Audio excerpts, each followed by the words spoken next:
Hey, good morning. We'll call the June 13th City Pension and Relief Fund Board meeting to order.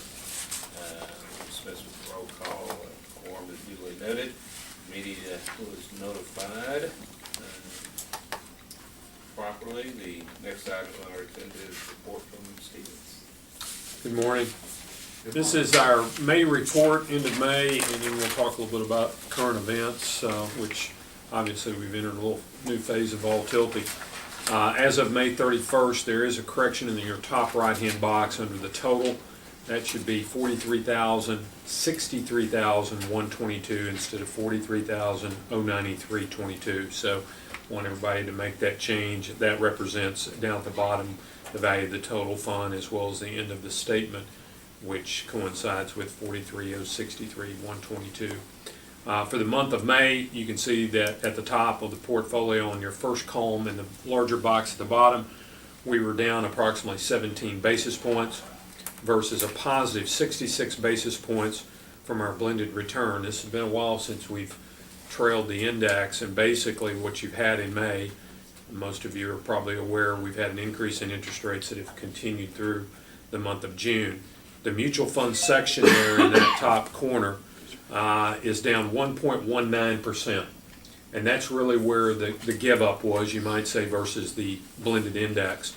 Of that mutual fund component, 85% of that is in fixed income funds, and this is obviously something that Larry and Bo and I have been talking about for some time. As interest rates increase, we're going to see some obvious give back on the fixed income funds. So when you look at that, that's where we trailed versus the blend, which on the Barclays 1 to 3 year credit, which whether you agree or not, that's pretty tough blended index or an index to fall based on our portfolio. On the fixed income side, it was only down 11 basis points. So that's where the give up was. Year to date, up 6.17 as of May 31st versus the blended return of 5.82%. As you can see, all positives, even in the 1 to 3 year credit, although that has changed obviously in this first 13 days of June. But you can see very good returns from the equity section. International has been a problem child, and in the month of June so far, in the last trailing 30 days, it's really become a problem. We'll talk about that a little bit here over the next couple pages. Our since inception return 6.6% versus the blended return of 5.5%.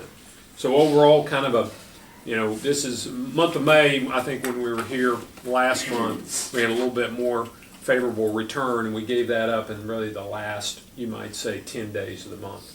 And that's when interest rates went up. If you go back and if you look at the signal that Bernanke gave, as well as the other Fed presidents that all seem to want to talk, from May 22nd on is when interest rates started spiking. We were roughly about a 170 on the 10-year, and of course this morning we're at about a 221.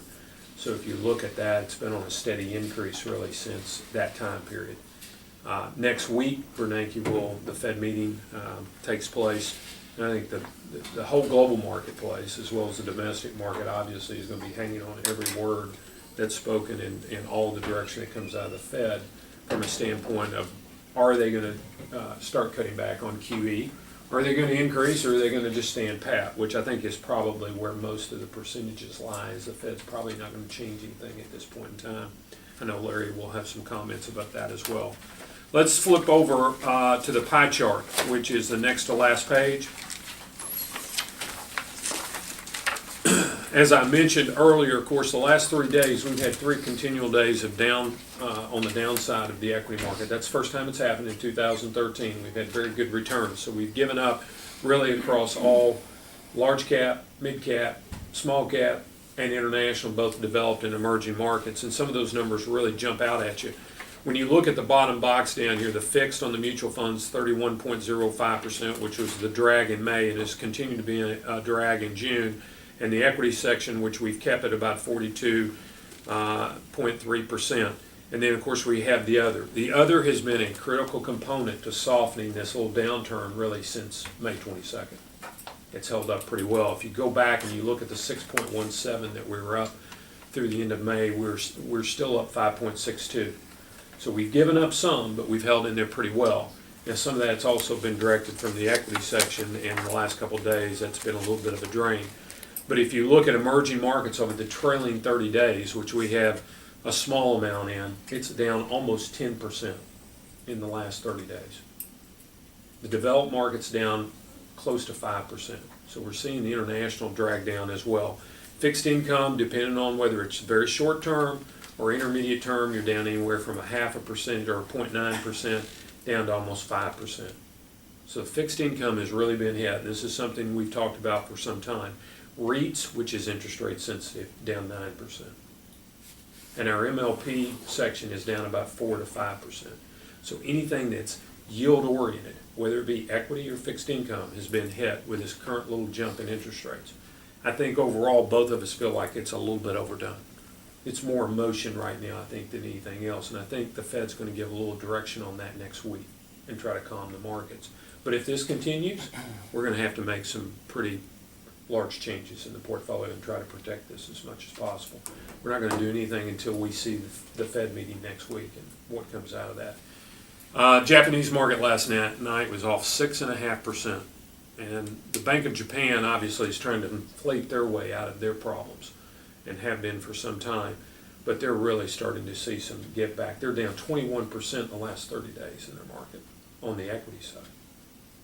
So all these things kind of add up. They're giving us some warning indicators, and we're looking at the portfolio to try to be as defensive as possible. But again, your alternate strategies, the mezzanine, the real estate, and also the, I'm leaving one out, commodities, which actually, commodities last month, we had a small gain. So Goldman's doing a good job. I think they're only down 1.2% for the year. So that's held in there versus the broad basket of commodities. So that's softened this blow a little bit. So we're glad we got that 20% component right now to try to help us on the downside if this continues. But all in all, we're looking to be a little bit more defensive, but we'll wait and see what Bernanke has next week. The other side of it, the last thing I will say that I think the Fed will look at pretty closely, which they have been driving this for a long time, is on mortgage rates. Mortgage rates are up almost 64 basis points in the last 30 days. Applications are down 60% in the last 30 days. So you see just a little bit of an increase in mortgage rates, what happens? It dries up pretty quick. I think the Fed's going to look at that, and I think they're going to be more proactive in their response to this about keeping QE in place and not pulling back on this at this point in time, because that's one sector they do not want to see roll over and go cold again. Alex, do you think that's refinances or new buyers? It's both. It's both in the last 30 days. Refinancing has slowed down as well, so it's across the board. The first-time home buyer incentives are still out there too, Ferris, so they can get in at very low cost. So that's picking up a lot of it, and multifamily continues to be a big piece of that equation. Yeah. So just to echo what Alex said, and I think this is interesting, the Fed came out and said, y'all, they haven't done this since the 70s, where they said they're going to adjust rates based on their view of the economy. Based on what? Their view of the economy and unemployment. And so if you think about this for a second, quantitative easing is what's been driving this market higher. And they say that if the market improves, we're going to slow quantitative easing, which is probably not good for the stock market. So you have an improving economy and a declining market. Look at the inverse of that. The economy is not improving. We're going to continue with quantitative easing, and it's probably going to drive the market higher. Right? You get a catch-22. I mean, if quantitative easing may help temporarily, but yes, sir. It's not productive Yes, sir. long-term, but if you don't. And so the first, as Alex pointed out, the first people to respond or communicate that there was any change of thought at the Fed actually came from non-voting members. Then because there was so much attention, the voting members had to come out and respond. Bernanke's very crafty about his delivery of commentary as it relates to the Fed policy. They're going to pin him down and ask for a lot more direction here in this next month. But it's anticipated that if there is any communication about quantitative tightening, then it's probably going to happen in September. That's the targeted date. But if you recall, in our last meeting here, we reported that Goldman had told us that their forecast, at that time, the 10-year was at 163. They forecasted that the 10-year could go to 250. And we talked about that, how significant that was. We all looked around the room thinking, that's a long way to get, that's a long way. Right? Well, I'll be darned, we're not at this rate. Maybe by the end of June, we're there. We're knocking on the door. Right? And so I think this has happened faster than they anticipated. I think Alex pointed out a moment ago that it is probably a bit overdone because there's a lot of speculation around the commentary, which I think they're going to provide some clarity for. There are still some reasons to be concerned in the market, but I find it so interesting that on our end of the table, that traditionally when we're trying to determine valuations, we're talking about earnings. You didn't hear one word about earnings this morning from us. It's all because fiscal policy and governmental regs are driving the markets at this stage. At some point, this market has to live and survive on its own merits, which is on earnings, which versus what you just said. Whenever quantitative easing is finally removed from the picture, and these kind of companies have to operate on earnings and based on consumer confidence, that's when we're going to have a real sense of where the market is. But as Alex mentioned a moment ago, MLPs gave up 4%, but you know what? They were up 10% in January. All right, so it's kind of easy to get depressed and to get upset about some of these offsets, but the real fact of the matter is we were way ahead of ourselves. In our last meeting, we told you we earned an entire year's worth of return in 90 days.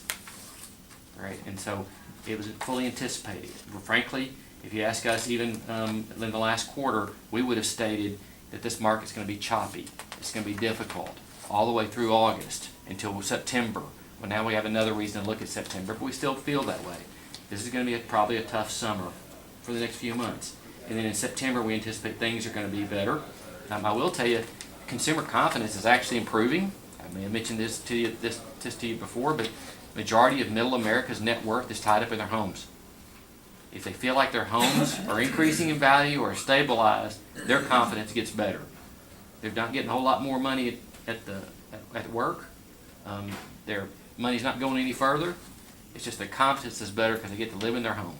And so I think that this is a blip. This is going to be interesting. There's really nothing to report. There's nothing definitive to say today about where it's headed, but I will tell you this Fed meeting that Alex referenced is going to be defining because it's going to probably set the tone for the next 3 months as we move into the fourth quarter of 2013. Any questions? Any other questions? You're still up 6.17% as of May. I don't want to be overly promotional, but I can't leave this meeting feeling bad when we got good numbers to report. Okay. Next on the agenda is approval of May minutes. I'll make a motion to approve the minutes. It's been moved and properly second. Any further discussion? All those in favor signify by aye. Aye. Opposed? Motion carries. Next is a report from the city attorney's office. Yeah.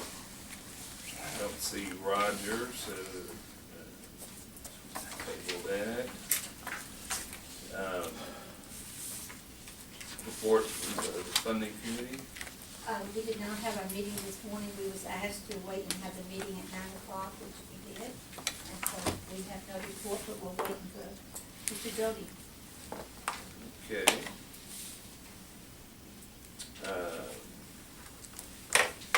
So I guess we'll go into the discussion on consolidation with Mr. Clark and Mr. Carrera.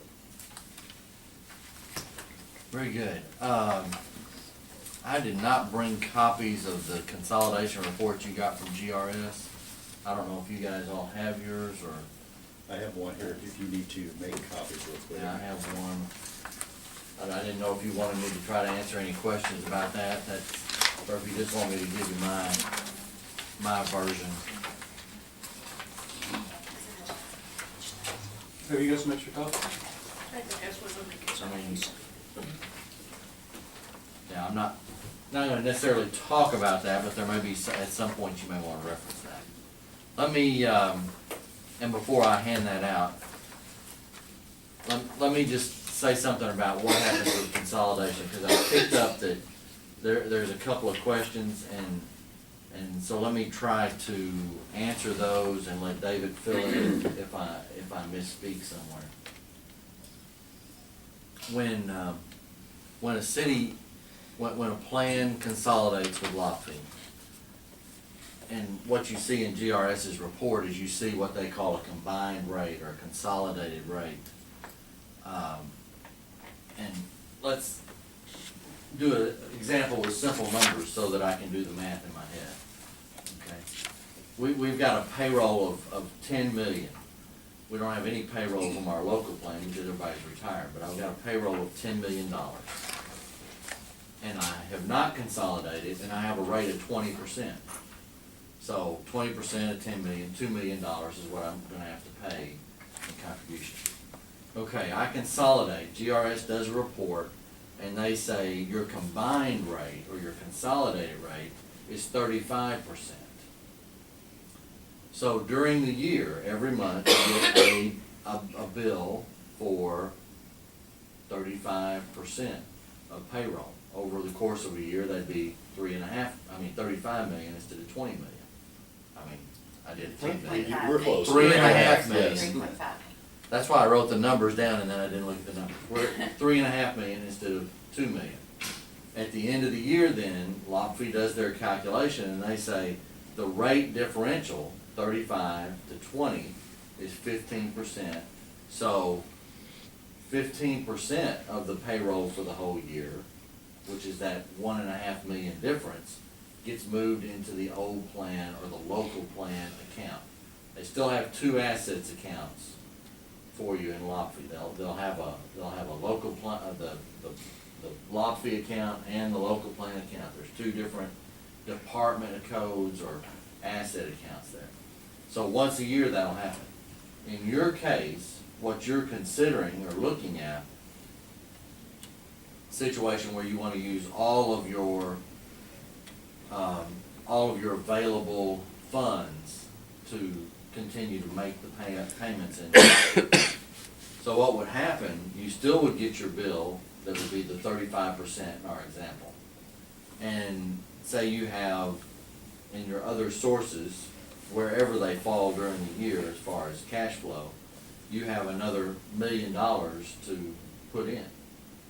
Well, you can send, along with your 35%, your regular payment, you can send some additional money and earmark it for the local fund. So you'll say Lopfe and whatever the department number is, and it gets credited into the asset account for that local fund. Then at the end of the year, when they do the next valuation, this asset account for your fund is separate from the Lopfe, so you have a local fund asset account where they'll recalculate the amortizations and everything at the end of the year. Can I ask one question at this point? I'm confused a little bit after being at GFOA and, I'm understanding now that Lopfe is considered a cost-sharing fund as opposed to an agent multiple employer plan. And so, David, this question is primarily for you. With the fact that Lopfe is now cost-sharing as opposed to agent multiple employer, doesn't that indicate that somehow, Little Rock will be given a percentage of the overall Lopfe liability based on what, and how are the consolidations separated from that cost sharing? The consolidations are, kind of go in the reverse for you, is that the consolidations will be separated, because we will still identify those liabilities for each individual location. So like Little Rock will have a liability for police, if the fire ultimately consolidates, they'll have one for the fire side of the local plan. Then for the Lopfe portion, you're correct, is that statewide, much like we do right now with the volunteer groups, is that we look at the entire covered population. And that was part of our quest anyway to get to 2016 with the uniform rate. Well, GASB obviously has made some changes as well. It has to just be coincidental that we were pursuing a uniform rate for the paid groups, and then the GASB changes. But the point being is that yes, everybody will be sharing the costs in the entire Lopfe portfolio. And your rate right now is individually valued, and we're going to continue to individually value that rate up until 2016, where we actually will have everybody in a single or combined uniform rate. At that point, we're projecting that we're going to be right about 20% of payroll for the Lopfe only side of the business. So we'll have that rate, and then that's where you get the 40% funded by premium tax, 60% comes from the local budget. Then you will have whatever the consolidated rate is, whichever one you happen to choose, that will be added to that 20% number. Okay, that gives you the total combined consolidated rate. Will the rate be the same for police and fire, or will there be two separate? Yeah, the lot fee only rate will be the same, police and fire. For the consolidated side though, because they're still gonna be separated, there will be different, rates because of the fact that we have, different covered group, different liabilities, different assets for police versus fire. So right now, lot fees, or the last thing I saw, it was about 76% funded. I don't know if that's still the case, but, what share would Little Rock be of the statewide?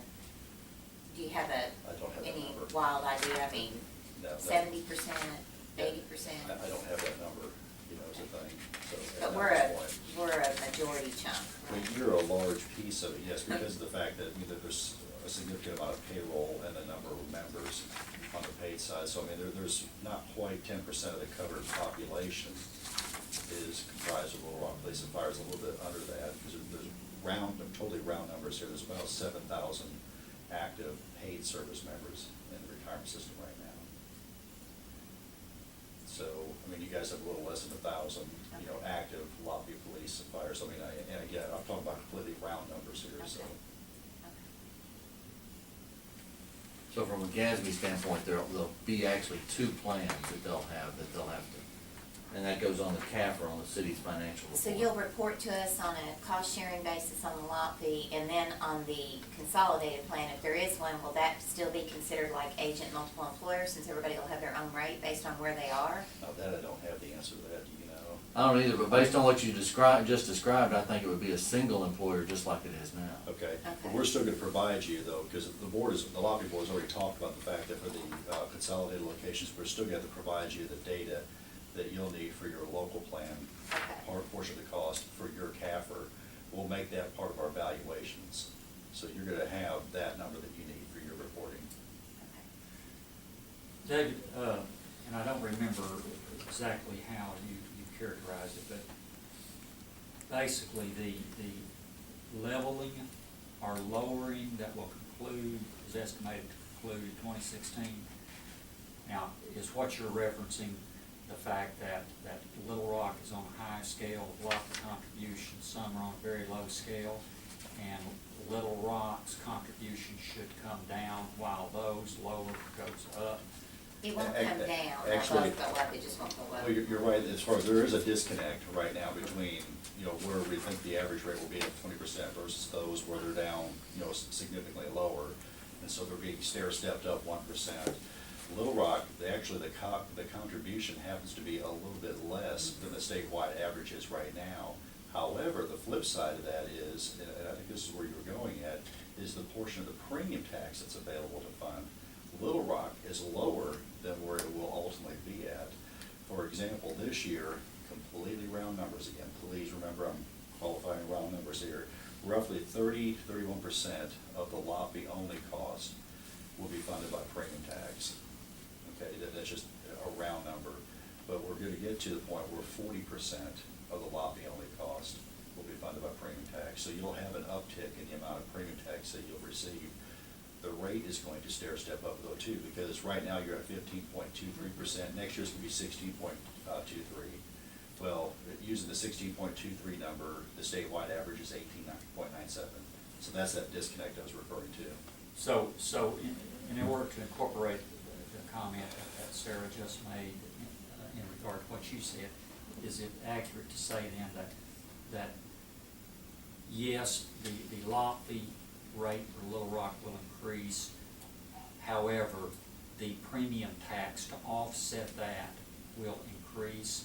Would it be safe to say that that will result in a net savings for Little Rock by 2016?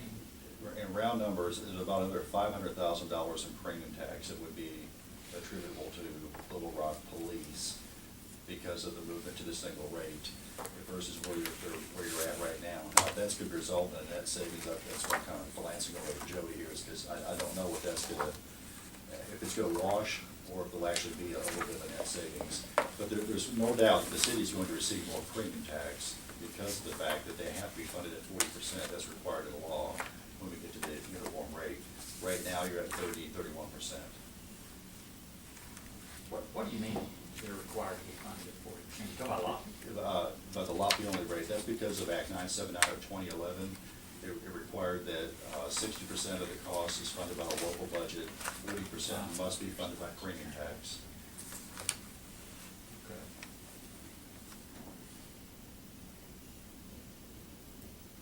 So there is a requirement now, is that correct, that there is a requirement for Little Rock to fund it at 40%? 60%. 60%. Yeah, once we get to the uniform rate, that's gonna be the split. 40% has to be funded by premium tax, so that means that the location has to fund the remainder, which would be 60%. And that, by the way, is true for every employer, not just Little Rock, okay? And you can't tell easily what that would be, but I know when I looked at that more closely, it was gonna be a positive effect for the city. And the numbers I've got in front of me are fire and police combined, so it's kinda hard to tell for sure what's gonna happen, but anyway. So when you say positive effect, net savings? A net savings, yes. You know about approximately how much? No.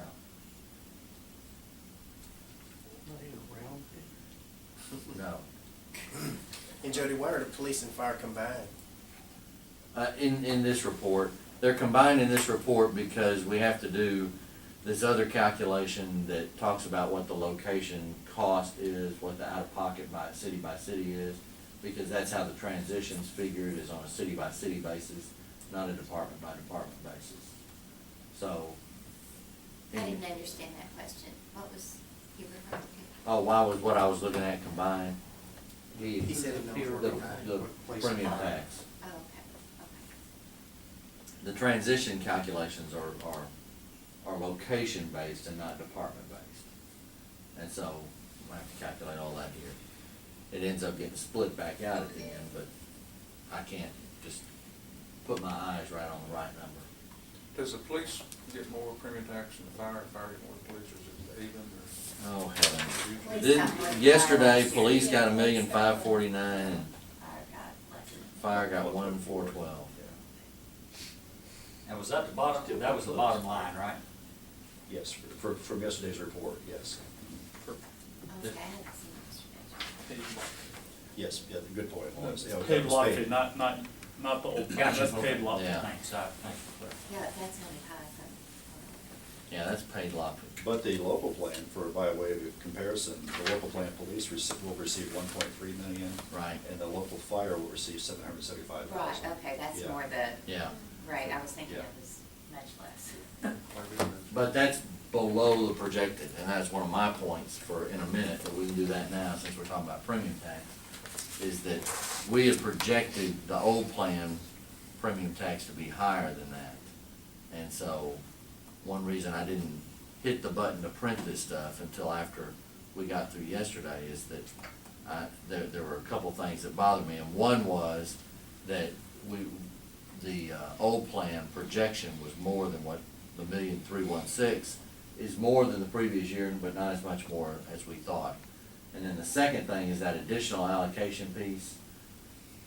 You remember, under the new formula, the old plan gets 30% of the base benefit calculation, plus another 10% if you meet the income thresholds. Well, you meet the income thresholds, but the other 10% is the first thing to get ratcheted back if the formula as a whole doesn't conclude with the state getting back $4 million out of it. And we, the whole fund grew, the whole calculation grew more than the premium tax grew, so we had to ratchet something back, and what the law says is that additional allocation.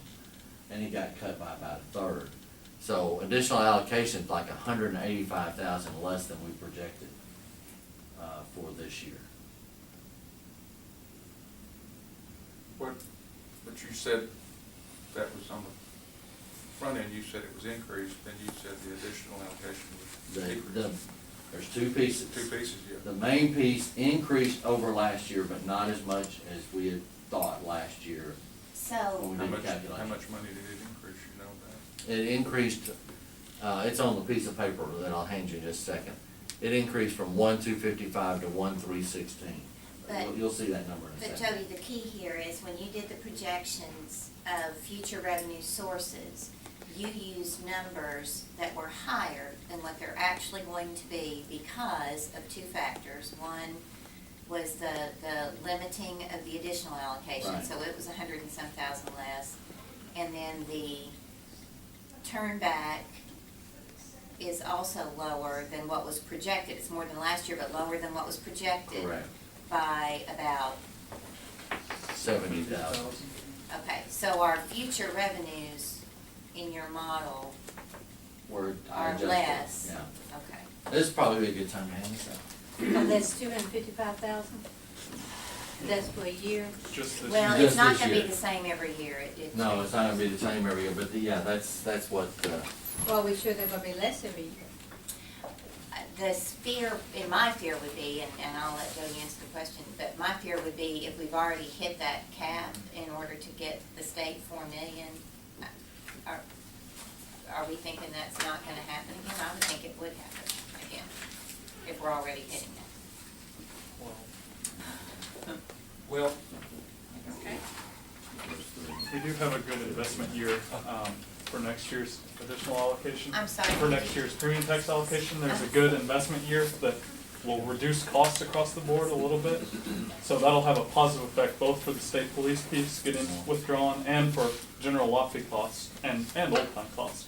Because premium tax lags a year, so it could relieve some stress, but I don't know if Jody agrees, but my initial thought would be to agree with you, that once we hit this thing, it's gonna be very hard to imagine it just going away magically. It would take a real reduction in costs from multiple good investment years, I think, but there's so many moving parts that it's really hard to guess.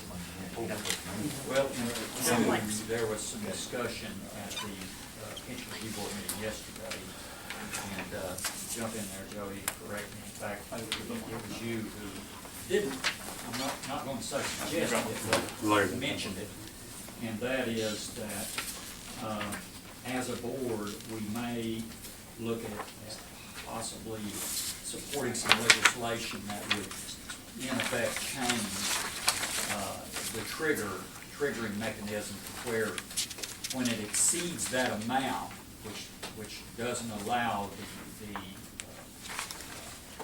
400,000, 4 million for the state, that it could possibly be spread out in other categories other than 100% of the effect. well, what I said is that that's something the board may wanna think about in the future, is that they may wanna look at, do they want when those circuit breaker hits, they may wanna look at not having additional allocation be the only thing that gets hit. I don't know that anybody thought that was a good idea, and that's 2 or 3 years, that's at least 2 years away from happening, so. You have to go to the legislature to do that. Jody, in your pictures, just as a refresher. No, don't go to the pictures yet. Okay, sorry. You're cheating. All right, I'll be quiet and listen. That's the first place I go. Sorry. Stay with me just for a second. Give me about 5 minutes here, and then you can jump all over the place, okay? Please, let me do this I'll be fast. On the first page,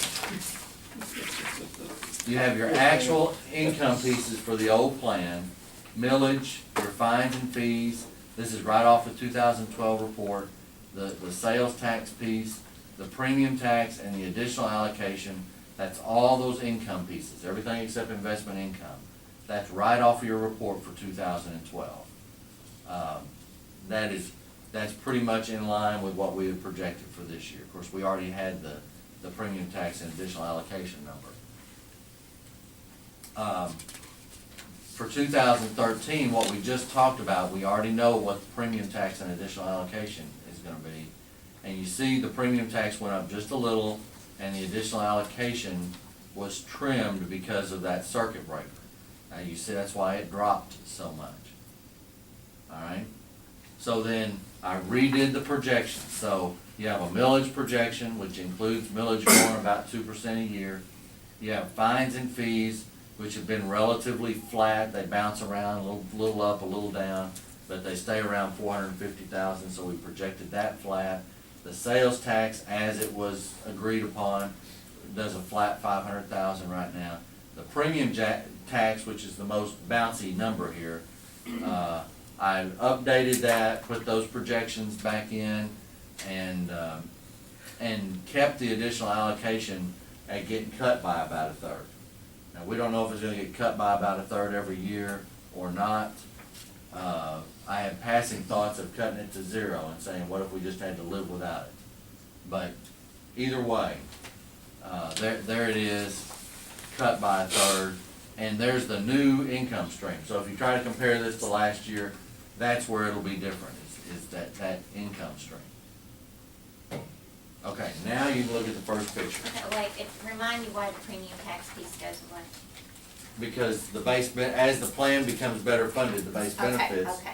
are fully funded. And when base benefits are fully funded, Then you know. then there's no, because premium tax is tied to getting base benefits paid off. Okay. Okay. So this premium tax would only be tied to the local plan. It won't- Right, it's this is it's not the gonna be lot for lot. y'all at all, this is just the local plan part. Okay, now,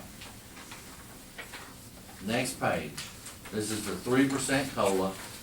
The outstanding liability, that starts at the number in the GRS report. We can go to the GRS report and find that 69,570,000. That's right out of their report, okay? That'll produce, the payment that they have, which they convert to a percent of payroll. I kept it in dollars, and this little chart's all in dollars, but it's the same thing, increase in percent of payroll. And this is on the 25-year plan. The sources of income is what's right off of that first page that we just went over, okay? Now, projected sources of income, What's the red line, blue line? okay? The red line is just your starting point on your, that's that starting liability. That's just showing that if you started at that much of an unfunded, where you are in comparison to where you started. You started at 70 million? Well, 70. 69,570, right. What's the blue line? The blue line is the remaining unfunded under this plan. And this is paying the greater of the calculated contribution and the projected sources of income. So what you see on this page is that you go down for 12 years, and the projected sources of income is the bigger number, and so that's what is paid. But you, in year 13, you see there's a $106,000 difference in the calculated number and the projected sources of income. So this blue line represents paying the greater of those two numbers, which means the blue line represents that the city would have to come up with the additional money in this last column here. The 106, 242, 385, and projected to be 2 million in the last year. Question, on the, when it gets down to the very end there, year 24, 2,034,000, and it has assets of 6,000,009 something. After this, since this city paid this, all this here, through the years, through 13 through 24, and then after year 24, where does the 6.9 million go? We send it directly to your home. Oh, I could use it. Now, really. For the Where does record, it go? for the record, that was a smart aleck remark. It goes to general fund. It would not, well, it would go to a fund that would have to be used to pay for pension benefits. Because the 1% millage, by law, by the reference, by the ordinance that was passed by the people, can only be used to pay for fire and police pensions. So it would go to a city fund, but it can only be used to pay lot fee bills. Okay, and then my next question is, where's that money coming from now?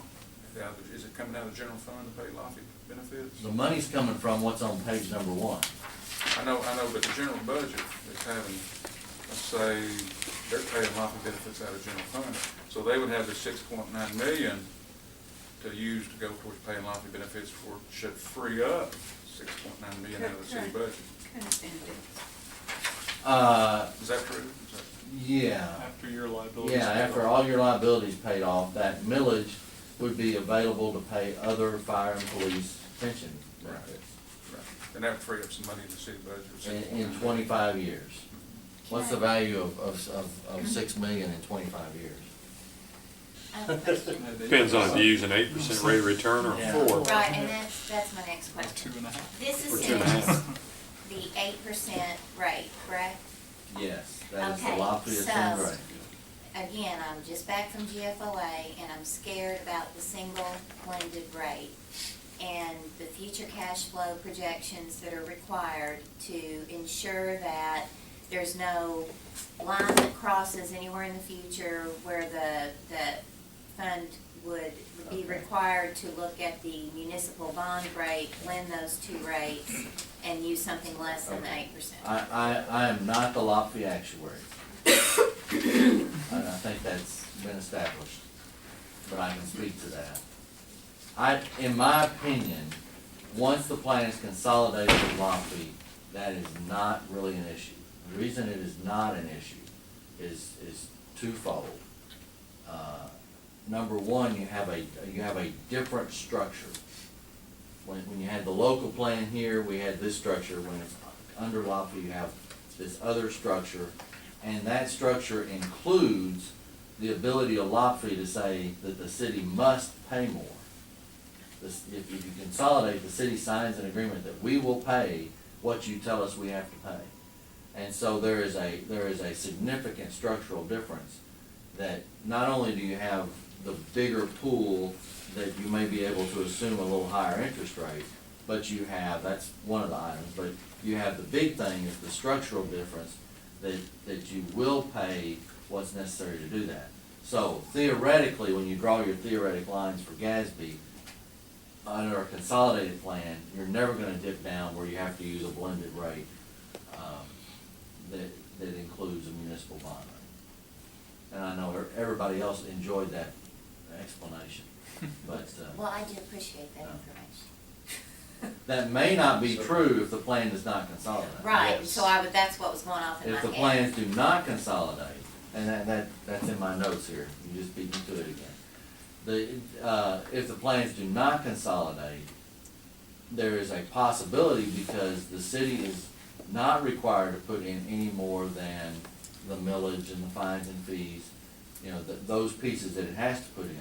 For example, the sales tax, isn't it? City's not required to put that in, and no one can require the city to put that in. So, at some point, you could say, you know, if there was a couple bad investment years again, you could drop back down, and if the city pulled the 500,000, you'd be back where you were a couple of years ago, and then you would end up with the likelihood of having a blended rate, which would be an even lower interest rate to discount the liabilities, which makes the liabilities go up even higher. Would that rule still would apply to the new pension system that the city's starting with the 3 million out of the sales tax? That rule applies to all defined Every- benefit pension every systems defined sponsored by governmental entities.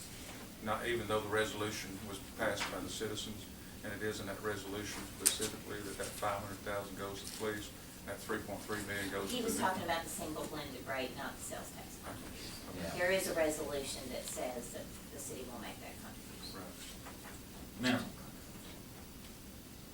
At least. At least.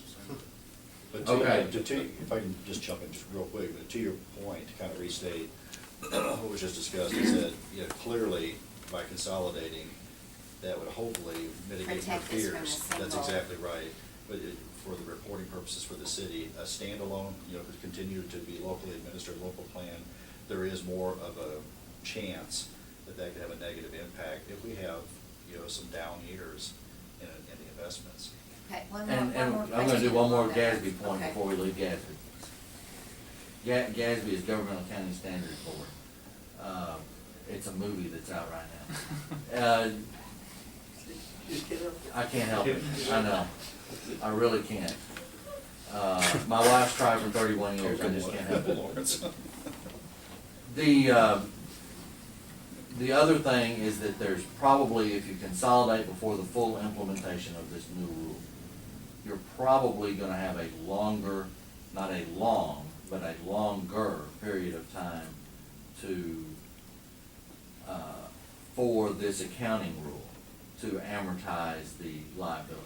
Well, that was gonna be my next question, and what I'm asking here, the way the rules are when this is implemented, is that for amortization of the liability for an expense purpose, they're kind of looking at it, you can almost equate it to like amortizing the useful life of a new police car. If you say it's gonna last 5 years, then whatever that costs, you have to amortize it over a 5-year period. The way this new liability rule is gonna go is you have to amortize it over the average work life, I'll say, instead of useful life, because y'all have a useful life after you retire, but your average work life to the date of retirement. So the issue with your plan is, everybody's already retired, so whatever it is, I gotta expense in 1 year. Because, That would be the new rule. yes. Under the new rule. So whatever the grand total is, 70 million, year one, that's my expense on the CAFR, on the government-wide. However, if they merge with LAFI, and again, you said it's two separate things, so that's my question. Do I get to, is, whatever this piece is, do I have to do 100% of it year one? Or do I get to mix them with my working population who may have, let's say, an average 15-year, and come up with something like, Okay, yep, I read for 2 hours last night, I don't know. yeah. I'm still working on that. I've got you. Get I that answer for think you could, sir. I think you could blend, but I but you said you're cannot keeping find them it. separate, so I No, I said doubt that we're it. gonna report it to you, we're gonna provide that data to you separately. Okay. We're still gonna count everything separately anyway for all of the currently 147 plans that LAFI administers. We're doing that accounting wise internally, just to make sure that assets are correct, contributions are properly assigned to the right accounts. Because the new rule is the average work life, so let's say a normal plan that's not closed, you may have, your working employees may have an average 15 years to retirement, but you've also got retired members and they have a 0. So you blend those two together and it ends up being something less than the average work life. So in the past, where you maybe could spread this out over 30 years or whatever, it's gonna be way less than that. Well, why does the average work life, why is the average work life of retiree 0? Because they're not Because working. you're not working.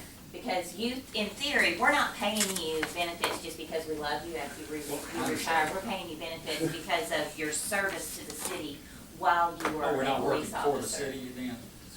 Right. Okay. Not no longer. We're you're still working. working. Right. Yeah, but your period that you earned these benefits was while you worked for the city, and you're no longer working for the city, so you're retired, so you have a 0 work life. So if they change the rules, it'd be worse. Well, it's already, the rules are here, it's worse. They made the But if we transfers. beat the consolidation.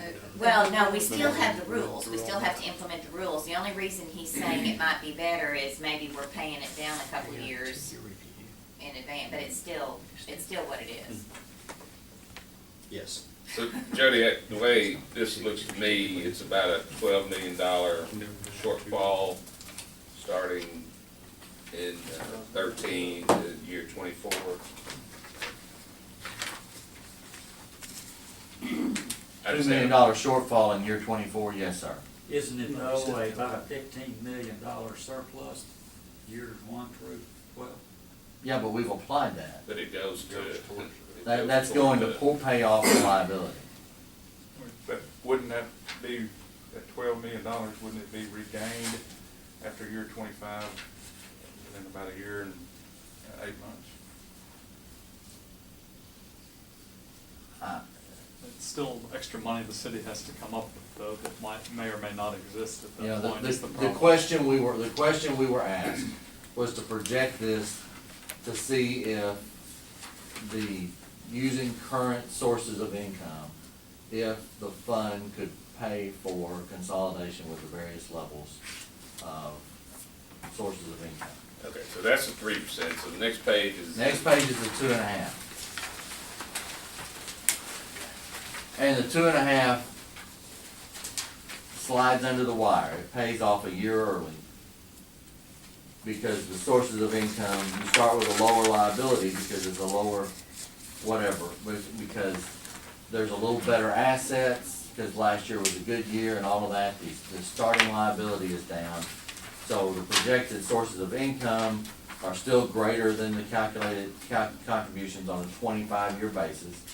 And then you go down every year, and you get down to the bottom, you pay it off in year 24 instead of year 25.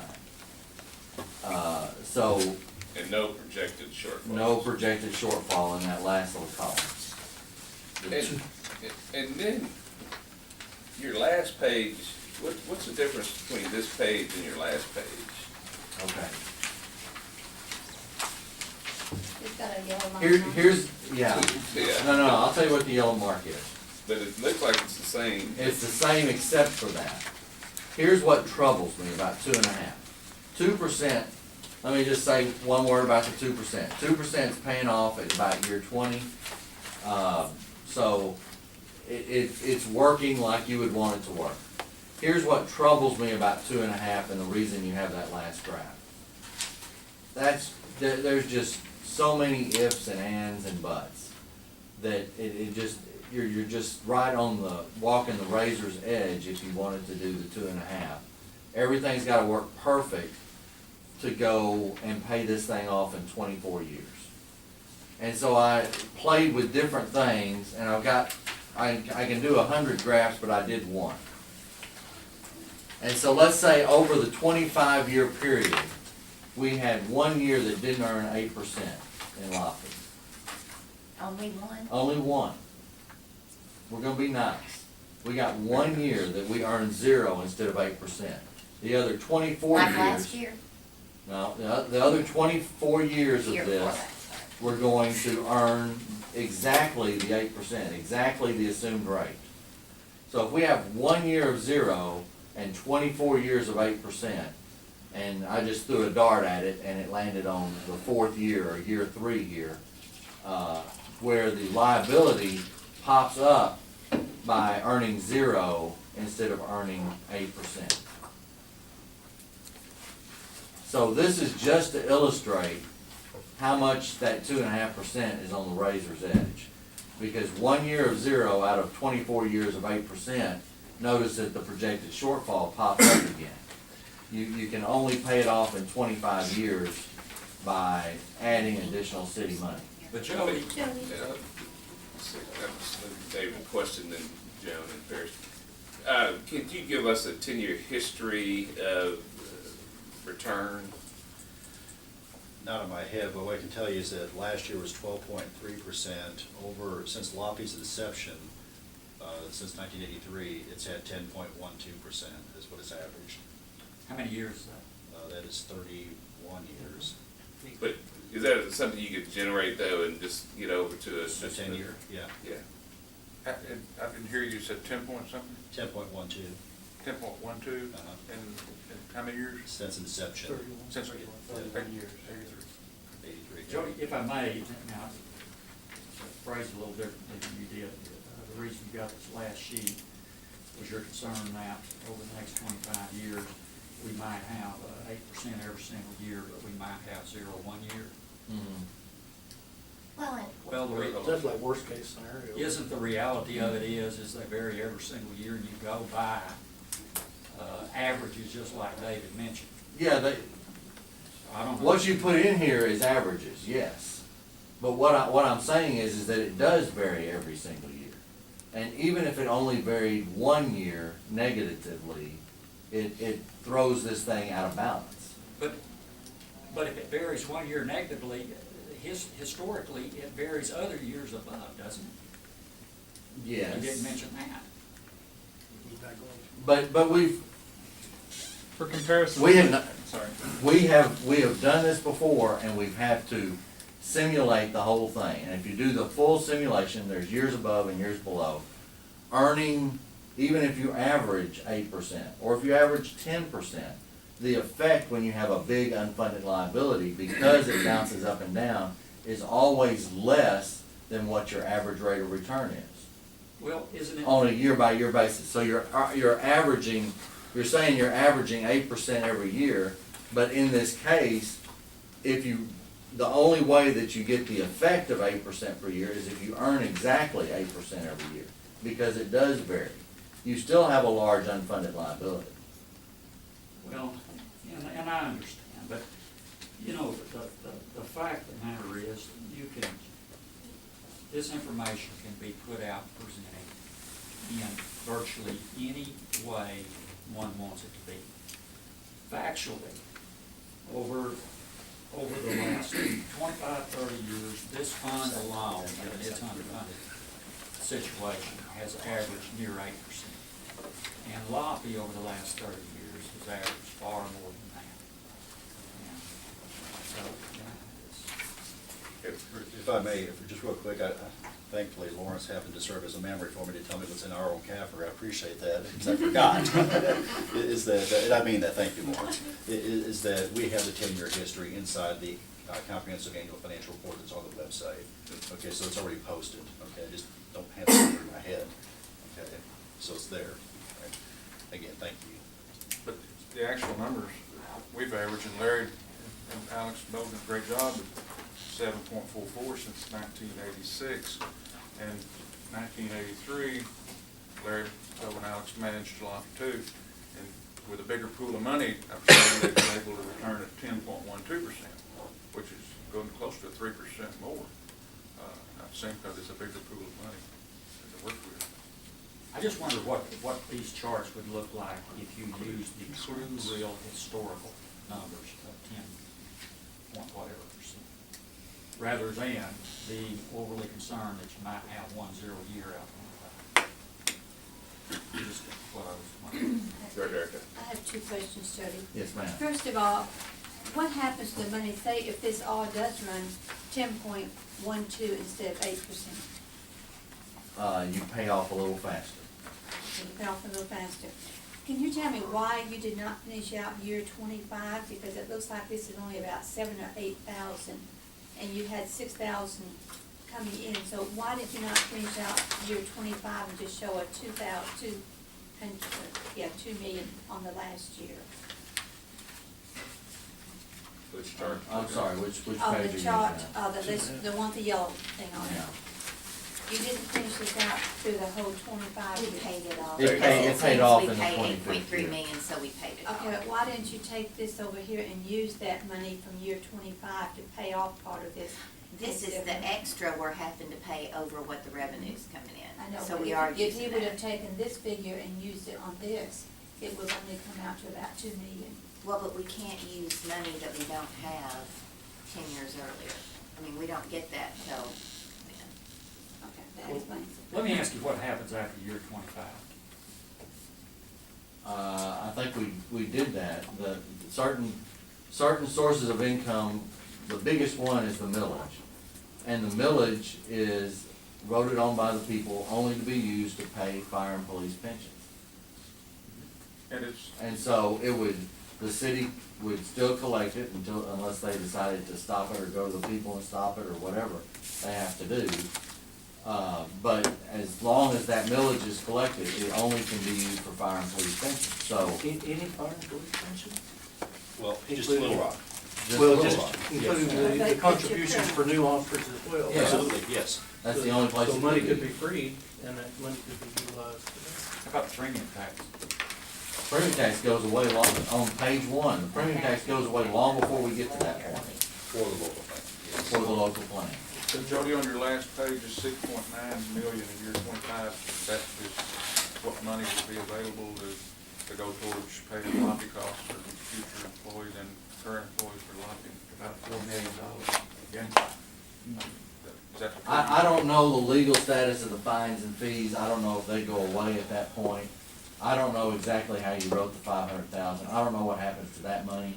The millage, unless the city goes to the people or does whatever it has to do to stop the millage, if the millage is still collected, it would be used to pay lottery fees. Is this 6.9 million, this millage? No. That's all. that. That's a total of Page one, it's 6.9. all. Back to this, the first 3%.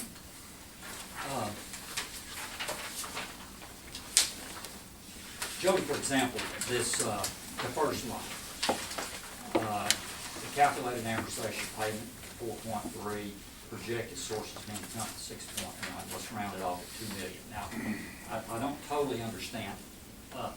The city would make a payment of 4.3 million, it would receive in revenues 6.1 No, we're million. gonna He make a said we have to payment of pay the greater, we 6.1. have to pay with a higher number for this All that money work. goes toward We the, always have to pay the higher number. It's like paying an extra $200 a month on your house payment. You're gonna pay extra on your house payment. You got a house payment that's calculated, and you're gonna pay some more. So, just using my terminology, that extra 2 million would go to lot. It would have to- No, that extra $2 million goes to pay off your liability on For your your plan. thing though, for your See, stuff. that's where I'm lost. I don't understand what you're talking about. If you have a lot be debt, what are you talking about liability? Well, what he's saying is that the monies would be remitted by the city to LAPI, and we would simply credit it to the local plan account as an asset. So the 6.2, rounding it up to the 6.2 million, you know, that difference then would actually be credited to the local plan as an asset. It wouldn't go to the regular money. But the question, can I I don't ask one understand, I want to question? understand, I want to understand that. I'm not getting my arms around that. Explain that again. Certainly. While the amortization period, payment was 4.3, almost 4.4 million, the projected sources of income that the city would be able to receive exceeded, you know, to 6.2. So that difference of 1.8 would actually be still remitted to LAPI, but it would be credited as an asset for the local police pension plan. Okay, and how does that work when it's credited as that asset? Yeah, that actually helps pay down the unfunded liability much quicker of the local pension fund. Okay, and how does it help pay down? It's sitting over there waiting to pay down the unfunded liability. Yes. How is that applied at a later date? I mean, At this the end number- of the year, the actuaries recalculate the liability. So folks have passed away or whatever, and they recalculate the liability, and they have the assets, which include this additional asset. So you have a new liability, a new asset, so you have a new unfunded, and then they re-amortize that over 24 years. And then that's the number for year 24. And that's repeated every year. And that's what you've done to get from the 69 to the 68 million, is you assume that extra 1.8 million was credited to that fund. Well, in this Yes. projection, yes, Right. yes. And the question that I have is, okay, so we're making our percentage of payroll, and based on the LAPI bill, if it's, you know, if, let's just say the 20% was 4.3 million or whatever that rate is. Property tax, the revenues don't come in ratably every month. You know, I mean, the majority of our property tax revenues come in November. If we make this extra payment, like we won't know how much that revenue is till the end of the year. So likely, we're not gonna be making that payment till towards the end of the year. How does that affect this? It's not gonna be ratable. Does that make sense? Do you understand my question? Since it's not gonna, I mean, we're not gonna have the cash in hand to make the extra 2 million ratable, Or right in the middle of the year. right? I don't know how, It's gonna be towards the end of the I don't year. know how the interest is credited to the different accounts. But it's credited on the average account balance at the close of each year. So we'd only get credit for having it there for 1/11th of, or 1/12th of the year, or whatever, in the average In calculation. the average, yes. So it would likely these numbers will be a little worse than what's shown because of the timing of the contribution. That's likely because all my income came in the middle of the year for this Okay. simplified projection, yeah.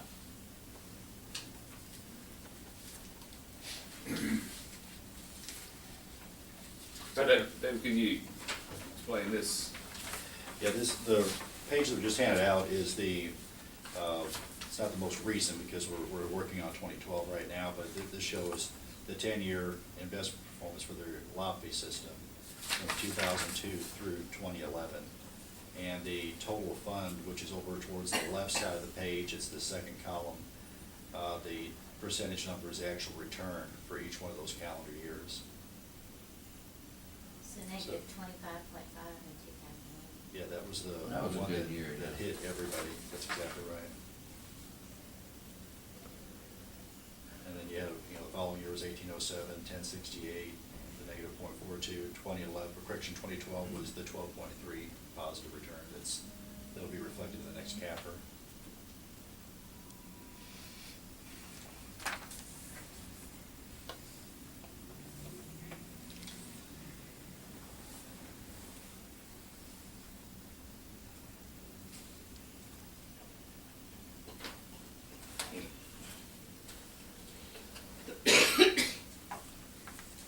Other questions, comments? Yeah, I've got a question. Why does the projected sources of income go down after year 6 and then goes back up? Why does it fluctuate on the 3%? If you look at your projected sources of income, it starts out at 6.16 million, and then by year 7, it's 5.9, then it keeps dropping down all the way down to. Look at page 1, that's where the. Because that happens because as you get further away, the millage takes over, and the millage is the piece that's growing. The fines and fees and the sales tax are not growing, the premium tax is dropping.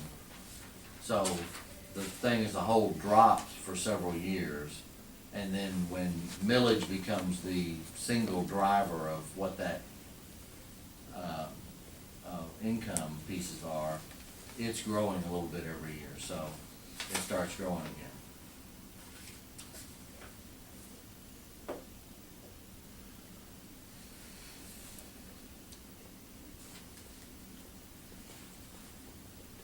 I just like to say, going back to the 3% COLA, if I was a businessman and somebody told me, I'm gonna give you 6.1 million to buy this house over a 24-year period, and you don't have to make a payment for 12 years, then after 13 years, you're gonna have to pay about 12 million for the remainder of the note.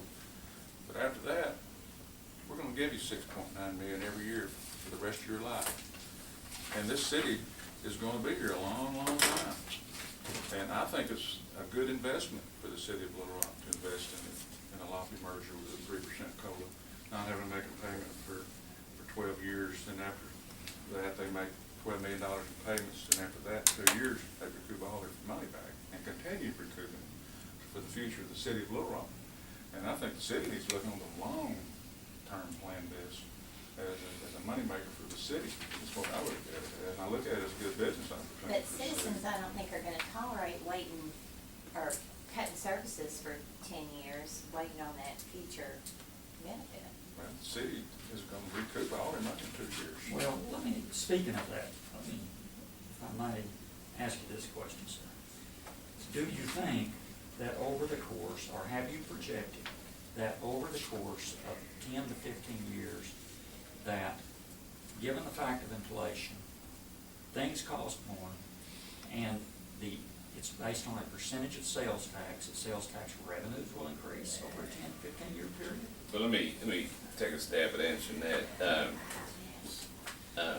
If you all remember back in 2011 when we passed asking for the sales tax, and in order to project the hiring of the 57 officers and the 37 firefighters, we projected starting that first year 2% growth. We have yet to see that growth at all. And so we are already behind, to put it in perspective, we are already behind in year 2 of where we thought we were gonna be. So by year 4, we projected that we had all the police and all the firefighters hired. And that we projected what that expense is. Well, I can tell you, year 4, we're not gonna be there. And so sales tax, as you all know, is very volatile. And yeah, I'd love to project, the city's gonna continue to grow, and I hope that is, but we can't, it is very difficult to say that in 10 to 15 years, we'd be able to start picking up this extra payment. I mean, we go through another recession like we did, you know what happens. And so there are a lot of things that, and I've said to the mayor and the board and to the department directors, is that we have this extra penny and we're grateful, but we still have to be very conservative. We're not filling every position. You know, Chief Thomas has 45 vacancies now. We want to fill them as we can, but, Ferris, it's difficult to answer that question. And Lee, I'd have to get my mind around, whether we're here or not, saying to the citizens that we know we're taking on an additional $12 million liability. And I understand your point that it's really not $6.9 million. I think it's about $4 million or so. But that money will, as I think Jody said correctly, that's millage tied to our contributions to the retirement. So we would be putting that money directly into the retirement. Now, how we come up with $12 million over that period, I think that's a difficult question to answer. Now, I will tell you, you look at this, and then you look at Jody's example. There's a lot that we'd be betting on in a lot of ways. So. I'm also concerned just about the assumptions for the millage growth at 2% a year, and I know historically we've seen fairly decent millage growth, but I know after this last assessment we dropped to we've been reassessing every 3 years, and they slowed that to every 5 years, and our original charge came in only like 1% growth in property tax, and they're not even gonna reassess for 5 years because it slowed so much. So I'm worried about maintaining a 2% a year growth just on property tax revenues. But of course, it could be 3 too. Now, I don't know, but my experience with property taxes, and I think historically the sales tax revenues as well, is they go up. I mean, they go up, they don't go down. You may have 1 year where there's readjustments, but historically they're up. And so is there an element of risk? There's an element of risk in absolutely everything. There's certainly an element of risk when people are making $1,000, $1,500 a month trying to live on groceries increase by 200 to 300% in a 3-year period. I mean, there's an element of risk, but you've got people, it seems like that we could do something here, and time's working against us, that we could do something here. The city can and should fund a $3.2 million pension fund, new pension fund for non-members, but they need not forget, and none of us needs to forget, that we have 2 uniform pension retirement systems grossly underfunded. David, I think we've asked this question before. Could we consolidate at less than 3 and then sometime down the path, say we were willing to go to 3? Oh, absolutely. Have cities done that, have municipalities done that before? Well, what they've actually done before is they've consolidated without COLAs, and then at some point later implemented a 3% compound COLA. So, that we've already had that experience. In other words, if there's been a change in the benefit program after consolidation, so you could certainly do, 2.5% COLA now, and you said, well, later on, we want to go ahead and bump it to 3. You have that right as the city, because what we do is we just look to you to make sure you fund it. That's your decision if you want to actually make a benefit change. Would that be the time that we had a surplus in this extra money? I would think that would be what Mr. Moore was getting at, yes, if there was a surplus. Yeah, I mean, you'd have to do though, at that time, you would have to do an actuarial calculation Right. of what that total cost would be. Yes. You wouldn't look at just 1 year of, Correct. oh, my rates were 12% this year instead of, No, I wasn't suggesting that. Yeah. Well, no, I didn't take that question that way either. I know you weren't, but I wanted to make that clear. So whenever it became to several $1 million, then you would look at that again. Yeah, Would it be this same board, or would it just be the city manager, or Because this board goes away, I Yeah, believe. this board is dissolved, they have to dissolve themselves upon consolidation, so it would actually be the city board of directors that would then tell Lobby System, you know, we want to do the valuation, and then you get the valuation results back, and then you said, yes, we want to make a change, or no, we don't want to make a change.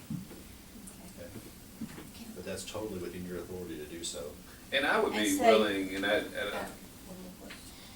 Say if the board didn't, or the city board didn't do that after, say, 10, 20 years, and there was lots of money accumulated in that special account, would you call it to the city's attention? No, because that account, we're talking about. the- 25 years, that account goes away and it's part of the regular law Well, fee. that would be an account here at the city, so we wouldn't have that information ourselves, so we would not know about that fund balance. So if we brought in more personal property tax, and if this other fund does not go away after 13 years, and that all accumulates, that money will be here at the city. Mhm. At that point, whoever's city manager, the financial person, can say, we've got $20 million in this account. Then can it be returned to the living Well, it's. pension people? It's kind of like, Jody touched on this a little earlier, because those monies are comprised of millages, and the citizens have already said it's only used for pension costs for police, fire. So we know that a significant portion of that growing pot of money could only be used to fund the ongoing lobby costs. And then, depending on what the results were from the sales tax, and I can't really, say exactly, I can't remember how that was worded, but I think that was for, you guys earmarked that for pension costs as well. So you would still use that just for your ongoing lobby contribution costs for police and fire. And one of the things that I'd be willing to do in some type of consolidation ordinance, if we go down that path, is to mandate that the city will do an actuarial study every so, I don't know, if it's 3 years or 5 years. So it's a mandate that, we don't, you all have to wait for somebody to say, hey, have y'all thought about doing it? It'd just be a requirement that we would have to do that, and then, so we'd have that information on a regular basis. So you're saying, if we start out like, for example, 2.5 COLA now, have that mandated into the resolution that they look at it every so many years? Well, let me say this, I said an ordinance, so an ordinance is, I think you probably have to have an ordinance to consolidate, so that's a Yes. little different. Yeah. And I didn't say a number, Oh. but I said that, whatever the number is that we recommend, that would be, that whether, if it's 2, then we'd say we would have a, study done and we could decide what that looks like, whether 3 years or what, but yeah, that would be, and that would make it a requirement that, the city do that. Sarah? Jody, and I know your last graph where you got the yellow line, there was some criticism of 1 year at 0, but did you throw the same kind of a dart at 2%? I mean, I'm real nervous about 2.5, and I think we could ask about, maybe multiple scenarios where it was 7 1 year, or Yeah. all over the place kind of a thing, but I think that was a pretty conservative look myself. I mean, and I think there's a lot of variables there, and I would be very, very concerned about the 2.5. I'm wondering if you threw the same kind of a dart at a 2, how comfortable we are that the current revenue streams could cover it too. Well, I threw several darts at both of them. And I don't know if I did exactly the same thing there, but I was comfortable with 2. You can vary the premium tax, you can put in a difficult year in the near future, you can do several things, and the 2% still is able to pay off with the current sources of income, which is the question I was asked. Project the current sources of income, will that pay this off over the 25-year period? Let me ask you this. But there's several darts you can throw, and I just showed you one. There's several darts you can throw at the 2.5%. Premium tax goes down more. The additional allocation could go completely away. I mean, there's several things that you could do to that. I picked one thing that's fairly easy to understand to illustrate that is awful darn close. And But you projected that it will pay it off in 25 years without any additional monies. At 2.5. Without any variability. At 2.5, and that's considering an average below what Lockheed has shown the past 10 years, Well, right? not the past. No, years. past 10 Not years. the past 10, the inception. past 30. Since it's- The 10-year here is here. I mean, So it's 3% above what Let me- the last 10 years. Let me say this, here we are, at a 2.5, after 2 years going through this, we are at a 2.5 with no projected increased cost to the city advertising over 25 years. And we're throwing darts. Let me ask you this, Jody, you're involved in the actuarial work for the new city non-uniform union. Did we throw all these darts at that? No. Oh, Yeah, we yeah. did. When we Oh, approved, I mean, that and a whole arsenal of we approved darts. up to a 5% compound cost of living for them. All of these darts were thrown at that. Yes, and more, Okay. many more. Lower assumptions in lots more dollars, very conservative. Yeah, And, much, and I think it's important since you threw that out, Ferris, you know, our employees will not be getting, an equal number of years of service. So, and just for an average, and this is average, but if you have worked with the city for 10 years, more than likely, you're really only gonna have 6 years' worth of service. So it's not gonna be a 1-for-1, and we set it up that way because we didn't wanna go in with any liability. So, and employees, you know, I believe they understand it, but that there's an important difference there, that we're not going in with the 1-for-1 because we didn't want to start with that initial liability. So some employees is gonna be less, some employees will be more, but the average is gonna be about 60% of the years you actually work that you're gonna get a retirement benefit. But I was listening to Jody on Government City Little Rock Channel, and I thought I heard you say that the average employee would be retired with these social security benefits that the city has, and the new pension system with the 3-point-something million coming in, that the average employee on a $40,000 a year salary retired 100%. If they start, if they start new and they don't have to buy any of their prior service, a brand new employee, by the somebody time they new, work. yeah, somebody new that works to age 65. But the current ones can buy into it too.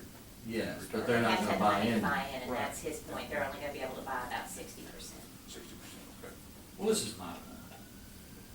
Mr. Chairman, we have an opportunity.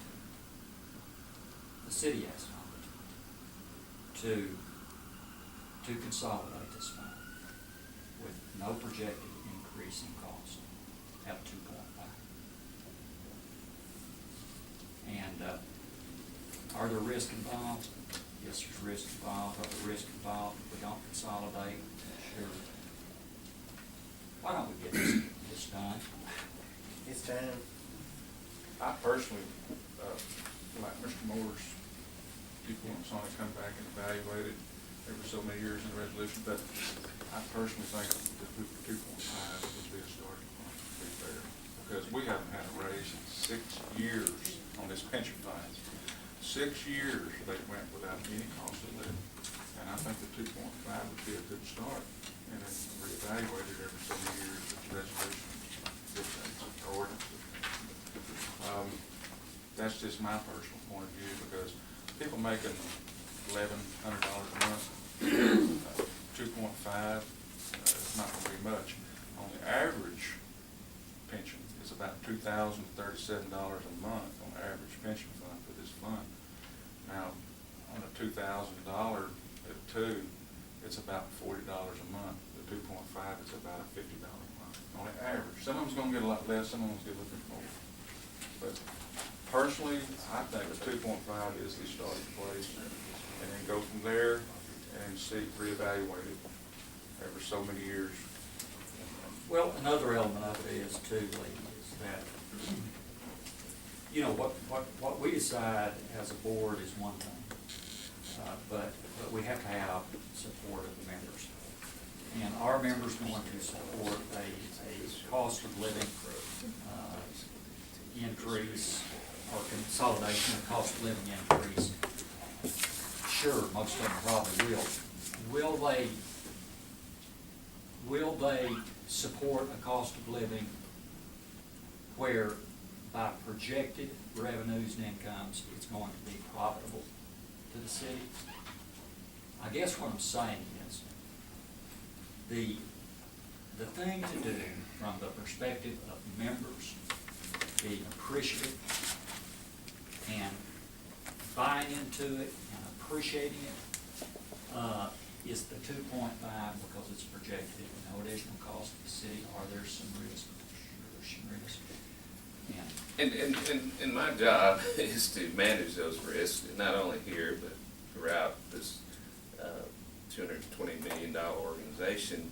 And, you know, we could also say, you know, we've gone back and we think that probably in 7 years, I think that was the number, we waited 7 years, we'd probably be pretty close to saying, let's go forward and consolidate at 3. If I remember, I don't have that report in front of me. So, I mean, we've gone, I think, you know, from saying we're willing to consider this, consider it with no COLA to a COLA.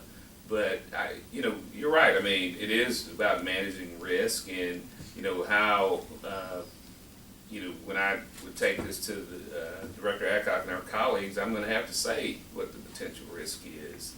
And, you know, I think it's going to help if we're supportive of the ordinance. And I need some time to think about it, and we can come back in a month and kind of tell you where I think the city is. But again, I think we've come a long way from saying, you know, and we can say that. We can say, listen, I feel more comfortable, let's wait for, I think it might have even been 5 years. By the time we started talking about it, we might have had a year in. So, Well, Mr. Chairman, what's the members out here drawing $1,000 a month going to do for the next 5 years, sitting back there waiting? Get nothing.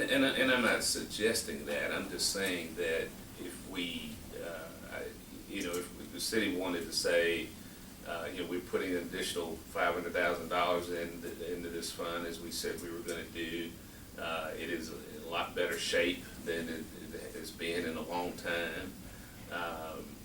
And so, I mean, those are some of the factors we've got to consider. I'm probably closer to recommending consolidation than I've been in a long time, but I do have to really go back and look at what are we recommending and what are the risks to the city. You know, telling my the people who come after me that, oh, by the way, you've got this liability out here that you're gonna have to figure out, and you know, we just don't know what happens in 10 to 15 years. I mean, I share Sarah's concern about the property tax. That's the other thing I want to look back on and see what our growth has been. Yeah, you don't know what's going to happen in the next 10, 15 years regarding the new pension fund that you created either. So. Well, there's a lot of safeguards in that, and one of the main ones is that you don't get one for one. I mean, you're gonna either buy in or you're gonna work longer. I have a question, Jody. Yes. Jody, if we was gonna look at this every 3 years or 5 years, what would you think would be the best time to put into an ordinance, 3 or 5 years?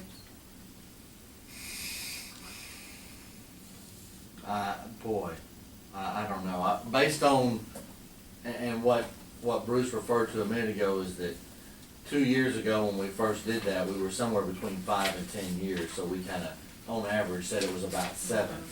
And we're a year or two past that, so we're maybe around 5 years. So, you know, just using that kind of as a guideline, I'd say probably 5 years if you did something and then put in the ordinance to look at it again 4 or 5 years, probably closer to the 5 years would be the number. David, do you agree? I do agree with the 5-year cycle. That actually ties in as well with the system. What LAPI does is it reviews its actuarial assumptions on a 5-year schedule as well. And so that would really seem more reasonable, that you're taking a better snapshot of time over a more meaningful period than a 3-year period. And I know that may not be, palatable to some folks. I don't mean that to be argumentative. I just think that it's a more realistic picture if you wait 5. Okay, let me turn this horse around. You said that we could increase it, start in at 2.5 and increase it to 3. Could you also start at 2.5 and see if the economy just goes down?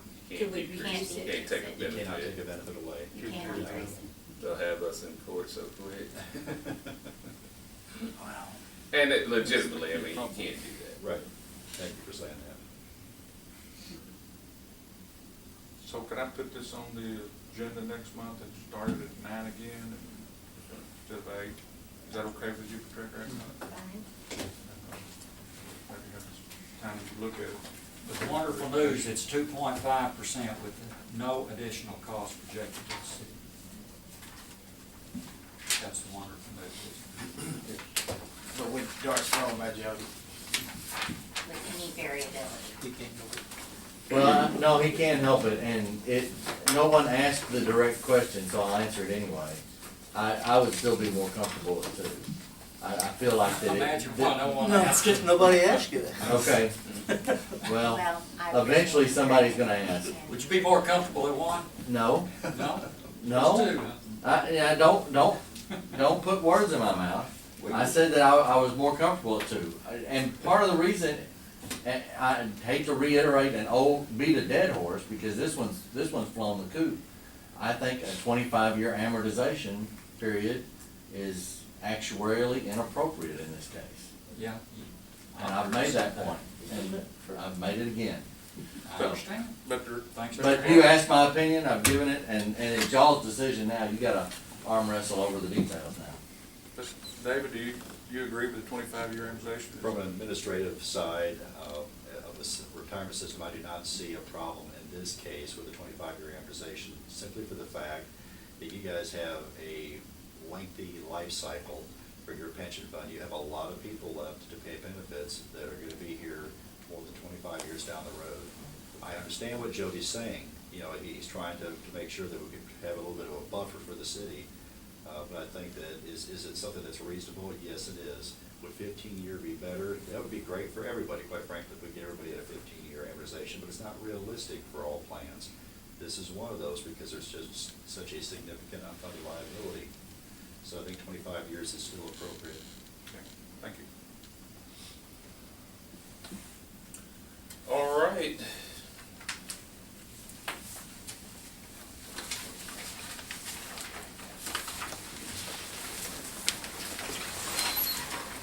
Thank you all. Thank you all very much. See you later. See you. What else, you guys?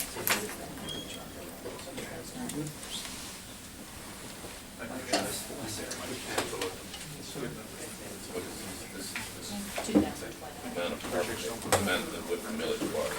Right, that was on my own ten. Did you exclude that 9 payment, or you just pull millage?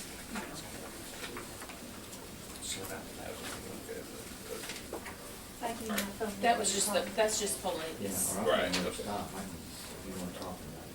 We'll take a little 5-minute break. I can- Okay, go ahead. Mr. Moore, if I could add one more thing before we move on. We got an opportunity here to get a consolidation of 2.5%, and we're afraid because something might happen. I just have a problem with it because I don't think that's where we're at right now. It kind of frightens me that we could miss this opportunity because we are working with a thin window here. We've got to get this done by when, October? The latest, I believe Mr. Clark said. And our next meeting is 30 days away, so we're on a timeline. So my question to you is that where we're at right now? We're not gonna look at 2.5% because we're afraid of I something. didn't say that, James. I said that I needed to go back and look at a lot of different things. And I think that's, I would hope that's what you all would expect of me. And then I think agenda, we can say where the city is, and you all can say, you know, where you all are, and, we can have an ordinance, I guess, a resolution from this board in August, and then an ordinance by the city board in September. So I don't see, I understand the October timeline, so I don't really see, that being an issue. I understand that. Is this something we need to put before the membership for a vote, up for a vote, let every member have Because their they're gonna input have to on vote it? on it, yeah. That's why I'm worried about it. You said every member's gonna have a vote. I think, The membership. Something this important, Should I we think. put that before the membership? They will not take Yes. 2%. yes, I And then think have an we would, opportunity to I vote think on that. probably the approach to take would be to call a general membership meeting and lay it all out to them in that manner. I'm not necessarily talking about a ballot vote to every member. But I just, understand. I hope, Mr. Chairman, that when you do look over it, and obviously that's an only responsible thing to do, is what you're going to do. I just hope that you don't look at it in terms of, yes, it's projected to be no additional cost to the city. However, something could happen and it could cost the city some money, so we can't do it. Well, but you also, we've engaged a consultant, and you heard what he said. I've got to take that into consideration. I mean, he'll probably be at the city board meeting, when we present it. I mean, so there are a lot of factors out here. Guys, I understand where you want to be. I'd love to get there, and we'll see if we can get there. Would David also be there to, in case there's a question about the 25 years and his? I'm comfortable with the 25 years, so that doesn't bother me. I mean, so I'm comfortable Even with though that. Jody might bring it up and, I mean, Jody's gonna follow whichever lead. I mean, David probably can be there since we're consolidating with him, but I'm comfortable with the 25-year piece. well, I'd like for David to be there, so if they want to question him about the history of the Lockheed Fund and everything. I guess I'm just the person that always looks at the bright side. I'm looking at all the extra money that could be collected during those years and everything. That's why I brought up the idea of also including in the ordinance a mandated review. And I'd like that to be 5 years, because I think that would I agree. then give boards after some of us are gone, the opportunity to look at it and make sure that it's not a 3% at that time. And if I misunderstood Mr. Moore, I apologize, but I just wanted to make sure I was clear on that. I understand. Should you look at a membership meeting in August then? Probably. Mm. Probably a training building. We've had two out there at the training building. August or July? July is when Mr. Moore will come back and evidently we'll decide on, what is going to be presented. So if we have a membership meeting in August. We could have it August before our August meeting here. Uh-huh. And they report to the board what they agree, kind of want to do. Okay. Sarah? Tab 8A, on the first sheet, you'll see, year-to-date information through the end of May. The fair market value of planned assets as of the end of the month was $44,636,686. The portion of that managed by Stevens was $43,068,451. The drop balance was $19,845,000, and there was $1,570,000 in the bank at First Security. As you turn the page, you'll see the revenues. We got our first bid property tax installment on line 4, $896,423. So year to date, we're at 1.4 million, almost 1.5 million. And then the biggest portion, of course, comes around the November timeframe that we talked about. You still see, if you look up on line 3, the city sales tax contribution, $41,667 year to date, and our employer contributions of $1,772 matched by the employee. That's the 6% for the very few people that are still working. look on down, benefits paid, 599,382 in the month, 2.9 million year-to-date. Our audit allocation, the audit allocation, which includes the police and fire pension funds, they each pay $8,100 of the audit fees. The other expenditures are the normal monthly expenditures for the board and Roger and contract labor for the website and the minutes. As you look down on line 35, drop benefits paid out this month were $47,500 with a total of $410,000 year to date. And then investment returns, we had a slight loss this month, $69,329 altogether, but year to date it's 2.5 million to the positive. So the net income for the month was $243,760 due to the timing of the property tax receipts, and then year to date the fund is up $1,035,234. On the next page you see your non-benefit expense, and you'll see that there are no surprises there. And no return fees.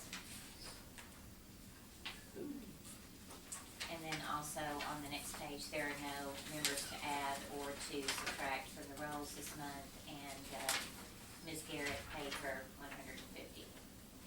So that concludes the financial report. I make a motion to approve the financial report. I'll second. Moved and probably second. Any further discussion? All those in favor signify by aye. Aye. Opposed? Motion carries. Have any change in membership? Okay. Report on death benefit form.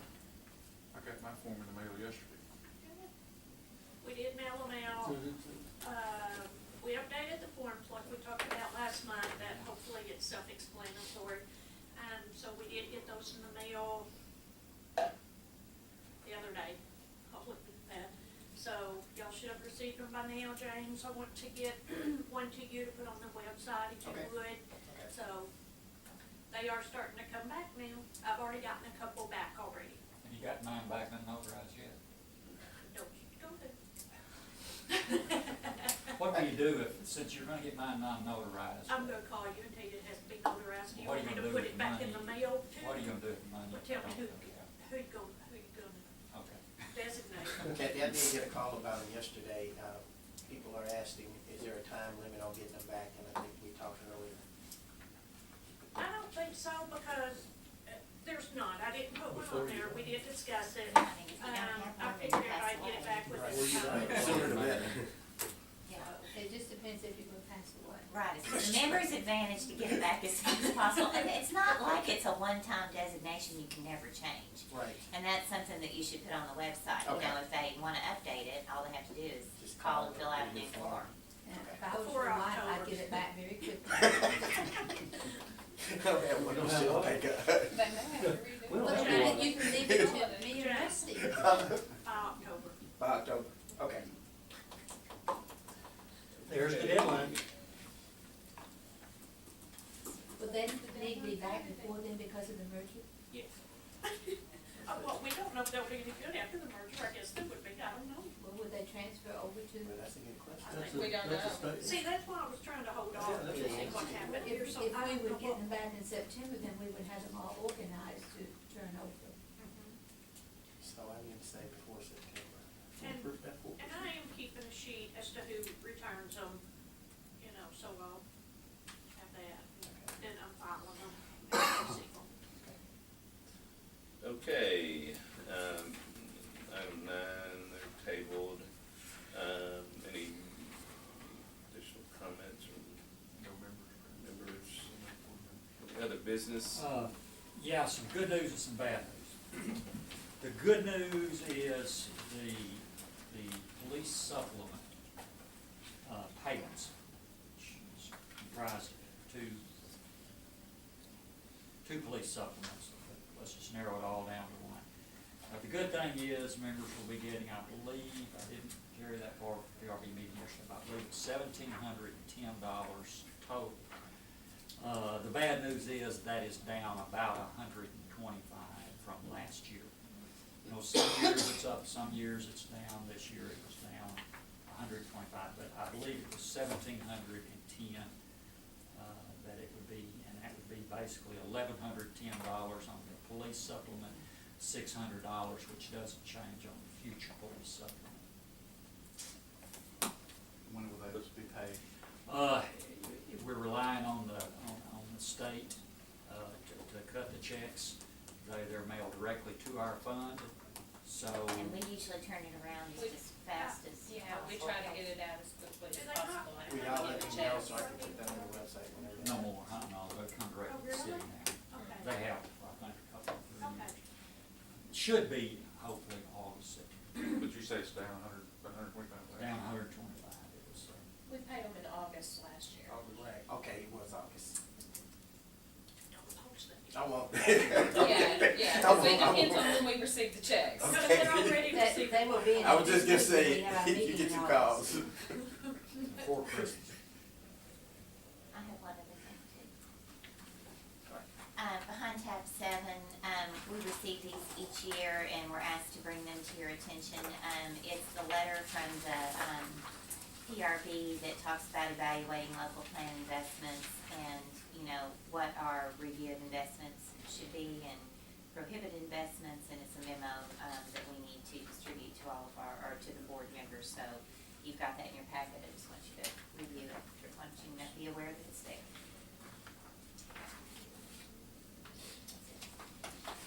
Okay, any other business to come before us? I make a motion to adjourn. All in favor, signify by aye. Aye.